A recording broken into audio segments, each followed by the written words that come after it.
പ്രിയ പ്രേക്ഷകർക്ക് സീരിയൽ ന്യൂസിലേക്ക് സ്വാഗതം. കൂടുതൽ സീരിയൽ ന്യൂസുകൾ അതിവേഗം ലഭിക്കുന്നതിന് ഈ ചാനൽ സബ്സ്ക്രൈബ് ചെയ്യുക. ബെൽ ഐക്കൺ മറക്കാതെ ക്ലിക്ക് ചെയ്യുക. വീഡിയോ ഇഷ്ടമായി എങ്കിൽ ലൈക്ക് ചെയ്യാൻ മറക്കരുത്. കുട്ടിയെ കൊടുത്തതിനെ തുടർന്ന് ജീവിതത്തിലാകെ ഒറ്റപ്പെട്ടു പോകുന്ന മീനാക്ഷി ഇനി എന്തു ചെയ്യും എന്ന ചോദ്യത്തിന് മുന്നിൽ പകച്ചു പോവുകയാണ്.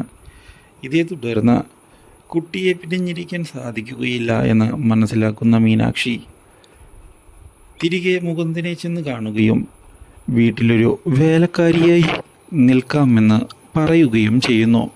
ഇത് മുകുന്ദൻ്റെ ഭാര്യ ആദ്യം സമ്മതിക്കുന്നില്ല.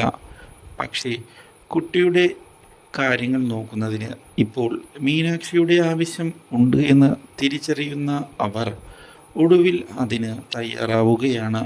പക്ഷേ ഒരിക്കലും കുട്ടിയുടെ മേൽ അവകാശം ഉന്നയിച്ച് വരരുത് എന്ന് പറയുകയും ചെയ്യുന്നു. ഇതിനിടയിൽ തെറ്റ് തിരിച്ചറിഞ്ഞ് തിരികെ എത്തിയിരിക്കുകയാണ് ഇപ്പോൾ മീനാക്ഷിയുടെ കുടുംബക്കാർ. തിരികെ വീട്ടിലേക്ക് വരണമെന്ന് മീനാക്ഷിയോട് അവർ ആവശ്യപ്പെടുകയും ചെയ്യുന്നുവെങ്കിലും മീനാക്ഷി തൻ്റെ കുഞ്ഞിനെ ഉപേക്ഷിച്ച് ഇപ്പോൾ വരാൻ തനിക്ക് സാധിക്കുകയില്ല എന്ന് പറഞ്ഞിരിക്കുകയാണ്. ഈ കാര്യം കേട്ട് ഞെട്ടിപ്പോവുകയാണ് വീട്ടുകാർ. പക്ഷേ അധിക നാളിനി ഇവിടെ നിൽക്കാൻ സാധിക്കുകയില്ല എന്ന് മുകുന്ദൻ്റെ ഭാര്യ തീർത്ത് പറയുകയും ചെയ്യുന്നു. Do like, share and subscribe.